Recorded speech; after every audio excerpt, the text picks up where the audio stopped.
Olá, meus queridos alunos. Espero que todos estejam bem e prontos para mais uma aula de literatura. Vamos lá? Hoje nós teremos mais uma aula e nós falaremos sobre conto. Sabe o que é um conto? Como podemos diferenciar o conto dos outros tipos de textos? Sabe aquelas historinhas que seus pais contavam, mesmo os seus avós, quando você ia dormir? Sabe aquela que provavelmente você já escutou ou leu na escola? Pois bem, elas são os chamados contos. Os contos são conhecidos por serem histórias curtas. Eles são tão pequenos que após ler ou escutar você consegue contá-lo depois sem precisar estar com o livro nas suas mãos.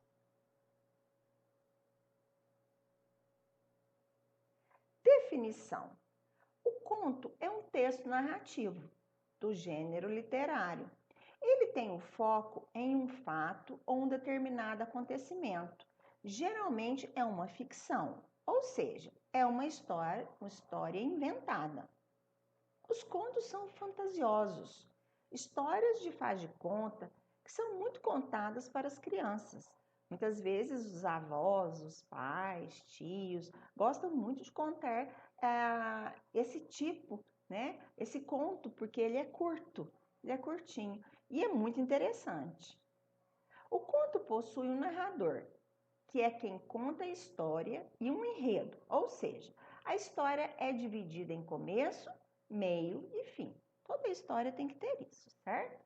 Os contos tiveram início há muitos séculos atrás. Era feito de forma oral, quer dizer, as pessoas não escreviam, era tudo relatado de forma oral, as pessoas contavam as histórias. Naquela época não eram registrados pela escrita. Os gregos e romanos costumavam contar os contos para a população nas noites de luar. Os contos da época eram as antigas lendas orientais, algumas parábolas bíblicas, e com o passar dos tempos vieram as novelas medievais, italianas, né? E as fábulas francesas de Esopo e La Fontaine, até chegar aos livros, que é uma forma mais comum de conhecermos os contos, né?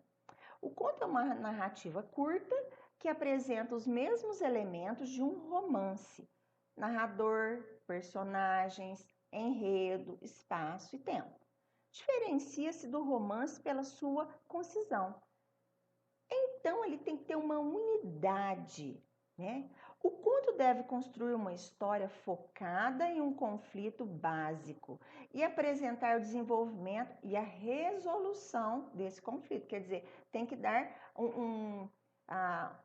uma resposta para esse conflito, né? Tem que ter um final. Com a evolução do tempo, os contos passaram a receber várias classificações: brasileiro, francês, russo e também por categorias referentes ao gênero, conhecidos como contos maravilhosos. Podia ser de amor, de ficção, policiais, de terror, mistério e muitas outras classificações. Quais são as características? A principal característica de um conto é o tamanho, pois, como já foi dito anteriormente, o conto é um texto pequeno, menor até do que um romance. Temos no conto a introdução ou apresentação, né, que é curto. O desenvolvimento ou complicação ali que tem da história, né, que é ele é um pouquinho mais longo. E o clímax, e a conclusão ou o desfecho. Que tal ler um conto para analisar tudo que você acabou de aprender? Vamos lá? Ele é muito interessante e achei muito lindo e por isso trouxe para vocês. A Princesa e a Ervilha. A Princesa e a Ervilha, de Hans Christian Andersen. Havia uma vez um príncipe que queria se casar com uma princesa, mas não se contentava com uma princesa que não fosse de verdade, de modo que se dedicou a procurá-la no mundo inteiro, ainda que inutilmente, pois todas que via apresentavam algum defeito. Princesas havia muitas, porém não podia ter certeza, já que sempre havia nelas algo que não estava bem.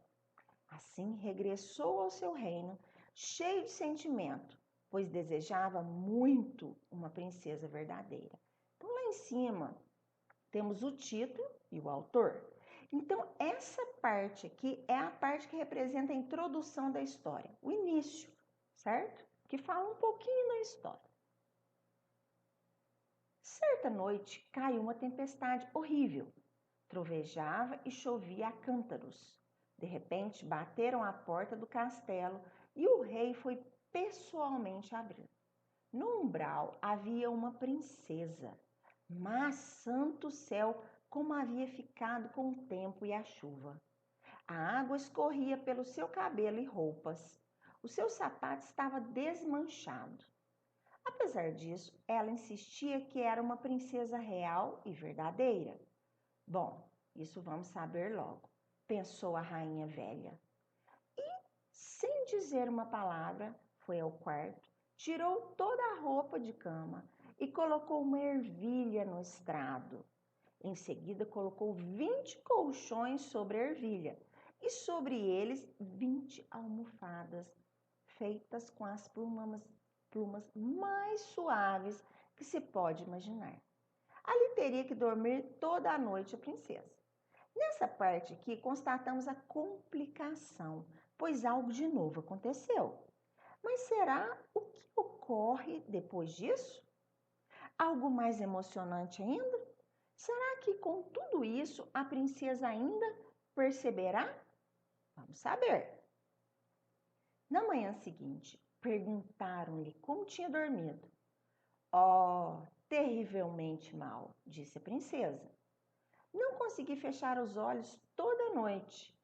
Vá-se lá saber o que havia nessa cama. Encostei-me em algo tão duro que amanheci cheia de dores. Foi horrível. Aqui percebemos o clímax, ou seja, o momento de maior expectativa do conto.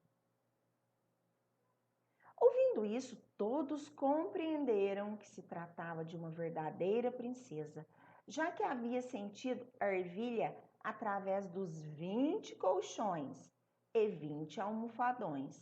Só uma princesa podia ter uma pele tão delicada. E assim, o príncipe casou com ela, seguro que sua era uma princesa completa. A ervilha foi enviada a um museu onde pôde ser vista, a não ser que alguém a tenha roubado, onde pode ser vista, perdão. Então aqui facilmente se percebe que se trata do final da história, né? E que para a alegria de todos, essa história terminou com um final feliz. Nem todos são assim. Pode terminar com tristeza, com morte, com qualquer outra coisa. Não necessariamente feliz. Então, deu para vocês entenderem que no início, a introdução é curtinha, né? Mas ali explica alguma coisa do que como que vai ser mais ou menos a história. Depois tem o desenvolvimento, o clímax, o que será que vai acontecer, o que está acontecendo, né? E depois tem o final da história, né? Que nós vimos aí que foi o casamento da princesa, né? Deduzimos que, logicamente, isso aí é o final da história, né? Lógico que poderia haver mais coisas, né? Mas aí já deu para entender o contexto da história. Então, nós temos aí um conto, ele é curto, né? Muito lindo, eu achei esse conto, e eu acho que deu para, assim, vocês entenderem bastante como que é que nós podemos fazer um conto, né? Primeiro, a introdução, desenvolvimento, o clímax da história, alguma coisa acontece, pode ser boa, pode ser ruim, né? E depois a conclusão, né? O desfecho, né? Para fechar a história. Então, nós temos aí várias imagens aí da história, né? Olha só o tanto de colchões que colocaram ali, né? Para que ela pudesse dormir bem. E só seria uma princesa se ela sentisse pela pele dela, pela delicadeza da pele, né? Então, nós temos essa história que é muito linda e a tia Sandra deixa aqui um incentivo para que você possa fazer o seu conto. Escreva um conto com uma letra bem bonita. Use a sua imaginação, o conto que você quiser, certo? Pode falar de alguma coisa que você gosta. Lembre-se, introdução, desenvolvimento, clímax e o desfecho, certo? A tia Sandra conta com vocês. Eu espero que vocês façam. Mandem para a tia Sandra que eu quero fazer a leitura desses contos aí maravilhosos que eu tenho certeza que vocês vão fazer. Lembrem-se de título, lembrem-se também de letra maiúscula, parágrafo, pontuação, acentuação, cortinho nos textos, ok? Conto com vocês. Beijos!